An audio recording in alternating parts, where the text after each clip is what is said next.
नमस्कार, स्वागत है आपका। शुरुआत करते हैं बड़ी खबर के साथ जो देहरादून से है, जहां पर थाना क्लेनवेंट टाउन क्षेत्र में नशा मुक्ति केंद्र पर एडमिट युवक का शव घर के गेट पर छोड़ने का आरोप लगा है। सुबह सुबह परिजन घर के बाहर युवक का शव देखकर हैरान हो गए और जमकर हंगामा किया। परिजनों ने नशा मुक्ति केंद्र पर हत्या का आरोप लगाया और मृतक का शव सड़क पर रखकर जाम लगा दिया। नशे का आदी होने के चलते 24 साल के युवक को आरोग्य फाउंडेशन में भर्ती करवाया गया था और आज उसकी मौत के बाद उसके शव को उसके घर के बाहर रख दिया गया था।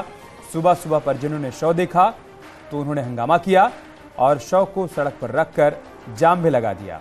ये बड़ी खबर हम आपको देहरादून से बता रहे हैं, जहां पर क्लेवेंट टाउन थाना क्षेत्र में नशा मुक्ति केंद्र में एडमिट युवक का शव घर के गेट पर छोड़ने का आरोप लगा है।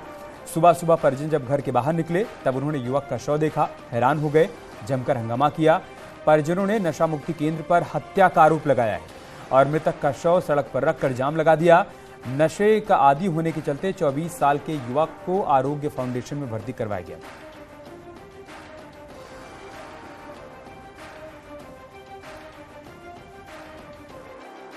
एक जो युवक है उसको उसके परिजनों द्वारा जो है नशा मुक्ति केंद्र में भर्ती कराया था। आज सुबह जो है उनके द्वारा उसकी डेड बॉडी से घर में छोड़ी गई है। इसी चीज को लेकर के इन्होंने जो है पुलिस को सूचना दी है। हम लोग मौके पर हैं, जो अग्रिम वैधानिक कार्रवाई होगी वो। देहरादून का ये वही नशा मुक्ति केंद्र है जिसमें एक युवक की देर रात मौत हो गई।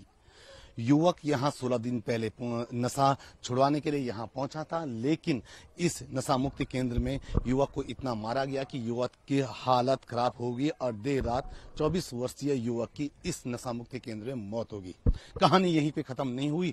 कहानी तब जाके शुरू हुई जब नशा मुक्ति केंद्र के लोगों ने आज सवेरे ही यहां से वो युवक का शव उठाकर उसके घर के आंगन में छोड़कर भाग गए, जिस पर अब पुलिस तफ्तीश कर रही है। वहीं युवक के जो परिजन है उन्होंने बवाल काटा कि आखिर में उस युवक को क्यों मारा गया। कैमरा पर्सन संदीप के साथ में सत्येंद्र बर्तवान, न्यूज़ 18 देहरादून। और अगली खबर देहरादून से ही है, जहां पर स्टैंड अप कॉमेडियन यश राठी के खिलाफ मुकदमा दर्ज हुआ है। यूट्यूबर यश राठी पर भगवान राम के नाम पर भद्दे कमेंट करने का आरोप लगा है। हिंदू संगठन से जुड़े लोगों की शिकायत पर थाना प्रेमनगर में FIR दर्ज हुई।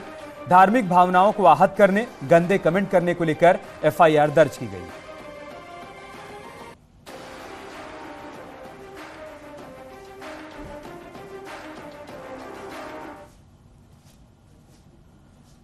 और एक बड़ी खबर देहरादून से, जहां पर UKSSC ने पेपर में नकल करने वाले नकलचियों की लिस्ट जारी कर दी है। अलग अलग भर्ती एग्जाम में नकल करने का आरोप लगा है। लिस्ट में 4 भर्ती परीक्षा का जिक्र है। सबसे ज्यादा 115 स्नातक स्तरीय भर्ती एग्जाम में नकलची मिले हैं। इसके अलावा 20 कैंडिडेट्स वन दरोगा भर्ती एग्जाम में मिले हैं, 14 कैंडिडेट सचिवालय गार्ड भर्ती एग्जाम में और इसके साथ ही 35 BPDO भर्ती एग्जाम में नकल के आरोपी पकड़े गए और उनकी लिस्ट जारी की गई। सभी कैंडिडेट्स को डीबार करने की तैयारी है। वहीं सीएम धामी एक बार फिर से कहते हुए नजर आए कि गलत काम करने वालों पर कार्रवाई की जाए।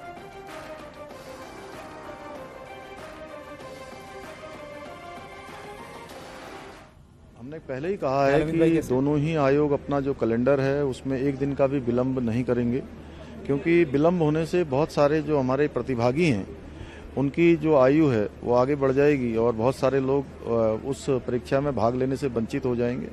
वहीं नकल कानून बनाया ही इसलिए गया है कि जो लोग इस प्रकार के कामों में लिप्त होंगे उनके खिलाफ कार्रवाई होगी और ये सूची जो आई है उसी का हिस्सा है। उत्तराखंड में नकल विरोधी कानून के तहत पहला मुकदमा दर्ज हुआ। STF ने नकल करवाने वाले 2 आरोपियों मुकेश हुसैनी और रचित पुंडीर पर मुकदमा दर्ज किया है। दोनों आरोपियों को STF ने 8 अप्रैल को गिरफ्तार किया था। दोनों आरोपी 9 अप्रैल को जो फॉरेस्ट गार्ड भर्ती परीक्षा हुई थी उसमें नकल करवाने का इन पर आरोप है। ऐसी इन्होंने तैयारी कर रखी थी, लेकिन STF ने इन्हें पहले ही पकड़ लिया।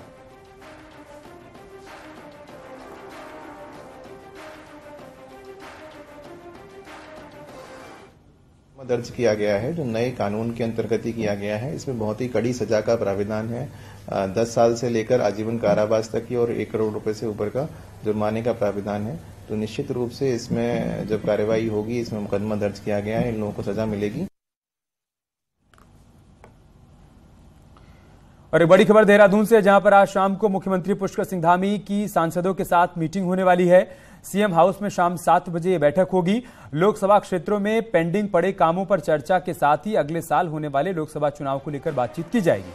बता दें कि देहरादून में सांसदों के साथ सीएम धामी की पहली मीटिंग है। इससे पहले दिल्ली में 2 बैठकें हो चुकी हैं और आज इस बैठक को लोकसभा चुनाव की तैयारियों से जोड़कर देखा जा रहा है।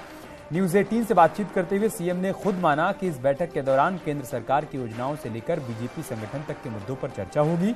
बीजेपी सांसदों के साथ सीएम धामी की बैठक शाम 7 बजे सीएम हाउस में होने वाली है। मीटिंग लोकसभा क्षेत्रों के विकास को लेकर हो रही है।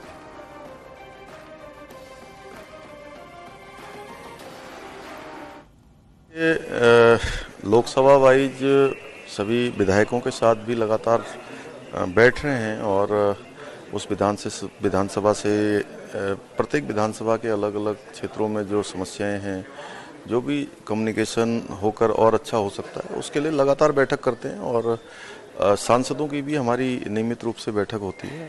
तो उसी क्रम में हर लोकसभा का जब सत्र होता है उसके बाद या उसके आसपास बैठते हैं, तो बैठेंगे। तो एक तरीके की रिव्यू बैठक है विकास योजनाओं को लेकर। आज सभी चर्चा होती है, संगठनात्मक चर्चा होती है, उनके क्षेत्रों की चर्चा होती है और कौन से कामों को अच्छा किया जा सकता है, किस प्रकार से जो जनता के फीडबैक हैं सभी मिलते हैं। चूँकि हमारे सांसदगण हैं, विधायकगण हैं, ये जनता के बीच में रहते हैं और उनका जो फीडबैक होता है उसके आधार पर काफ़ी सारे निर्णय लेने में और काम करने में सुविधा होती है। देहरादून में शिक्षा विभाग के कार्यक्रम में सीएम पुष्कर सिंह धामी शामिल हुए।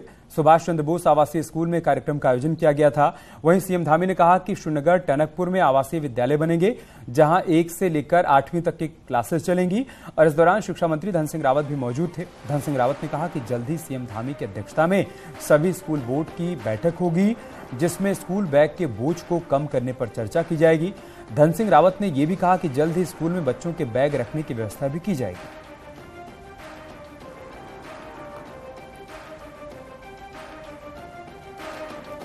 एक 5 बोर्डों की बैठक कर रहे हैं। आईसीएसई बोर्ड को बुला रहे हैं, उत्तराखंड बोर्ड को बुला रहे हैं और जितने भी बोर्ड है हमारे, वक्फ बोर्ड को बुला रहे हैं, मदरसा बोर्ड को बुला रहे हैं। हम बस्ते का वजन कम करना चाह रहे हैं। बस्ते का वजन इतना हो गया है कि बच्चे के कंधे जो है क्या हो गए, टेढ़े हो गए। तो हम ये चाहते हैं कि हम स्कूलों में ही बस्ते रखने की कोई प्रावधान करें ताकि बच्चे बहुत खुश होंगे।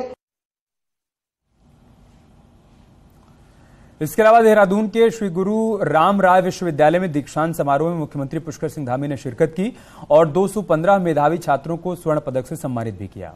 इसके साथ ही 34 शोधकर्ताओं को पीएचडी की डिग्री भी दी। दीक्षांत समारोह में कुल 5386 छात्र छात्राओं को डिग्री प्रदान की गई।